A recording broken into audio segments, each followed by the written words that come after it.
What's up, guys?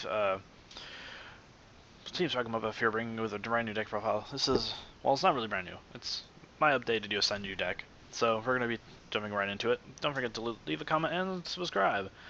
First things first, we're going to talk about the Maxx. Maxx are really good at 3 here. Everyone's special summons, and it's particularly good because it stops all major plays. That's basically what it does. One Thunder King. This card helps you establish war where there otherwise wouldn't be none. It also shuts down your opponent's searching abilities, so it stops Necros, Cliff Forts, and such.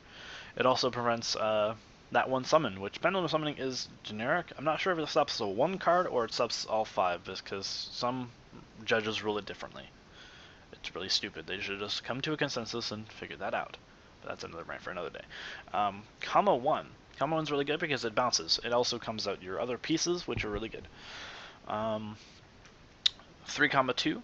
Kama 2 is exceptionally amazing because it helps you push for damage, and it also helps you search out other cards. Kama 3 is really good because it helps you search out basically anything in your deck. And that's what you want, right? You want everything to be searched. There are some contemporary plays that you want to make with this card, such as you might want to search for Tsujik, and you also might want to search for alternatives, like, Kama 1 to be an answer or something like that. It's really good. 2 Tsujik. The reason why Tsujik is not being played currently at 3 is because, 1, I find Tsujik to be really cloggy in the deck. The reason why I say that is because he doesn't come out other Toyo Sunges like the other ones do. So therefore, he's basically the card that you want to normal summon last. Another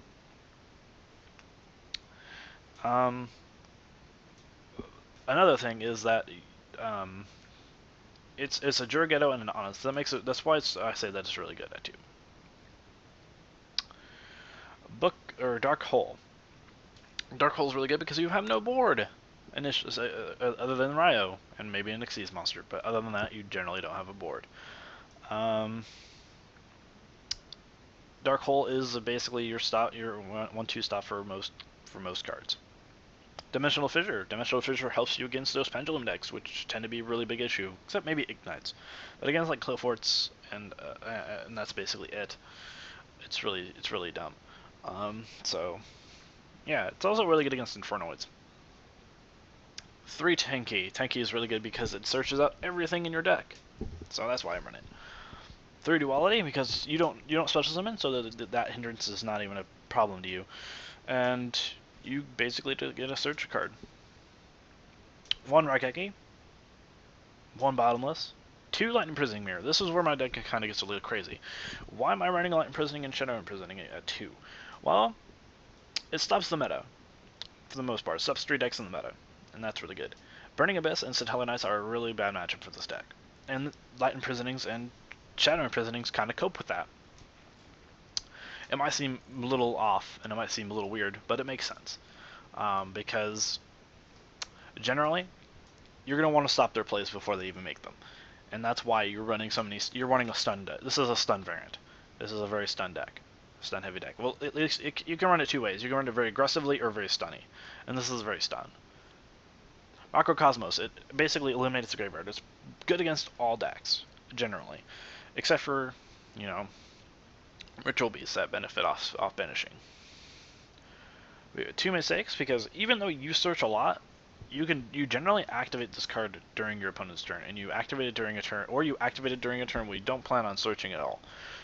Sure, it shuts down a combo 3, but it really doesn't matter because you should win from that point on, because your opponent can't also search. So, Shadow-Imprisoning Mirror. Same reason for Light-Imprisoning Mirror. 3 decks run it, and they happen to be the best deck. Or three decks happen to be light and dark, and they happen to be the best decks currently. Soul Drain. Again, it stops graveyard. So basically, it says no to Shadows. It says no to Burning Abyss. It kind of says no to Necros, and it kind of says no to Cosmos. Because they can still get Farm Girl and Good Witch off. But that's beside the point. That's all. Oh yeah, 4 decks. 4 decks. I'm sorry. 4 decks. Cosmos is a big deal. I almost forgot about that. I'm sorry. But yeah, generally Soul Drain's really good. 2 Storming, I think this card's better than Mirror Force because you generally don't want your opponent to put things in the graveyard. Even against Qliphort. Against Qliphort, Mirror Force just does not do enough. Storming Mirror Force does do a little bit more than Mirror Force, though it's not much, but that's more of a reason to run Storming Mirror Force than Mirror Force. Because I would rather have my opponent have that stuff in the hand, in clog their hand, than have it in their extra deck where they can just be, oh, I'm just going to special summon. Torrential, same reason applies to Dark Hole. You don't have a board, so it doesn't matter. 2 trap stuns. This is basically saying, well, if you need a search, turn off all traps, mistake included, and your back row and your opponent's back row included. This is really more or less just a key out to Tellarknights and Burning Abyss, and I guess Qliphorts because they do run some traps. But on the general average, it's an out to stop your opponent from doing anything while you're going off. So, Vanity's Emptiness. No need to explain that. Next, I'm not going to talk about the side deck because side deck is what you make of it. So, but I will say that Lose a Turn is strictly better in the side deck, in my opinion, because I think that since Qliphorts will get a huge benefit off this card, there's no reason to main deck it. So, side decking it is better, in my opinion. We're going to move on to the extra deck. 1 Ptolemeaus, because this opens up to your Pleiades play, and it opens up to your Constellar Diamond play.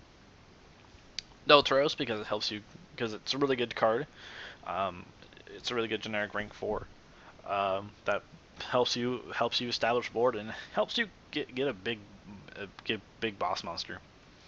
So Diamond is good against Burning Abyss and Qliphort, or not Qliphort, Shadows. It also stops your opponent from searching, so that's also there. Actually, no, it stops the. Well, yeah, it stops graveyard effects actually. Yeah. Oh no, it just says anything that's returned to the hand is banished instead. Wait, is it? Both players?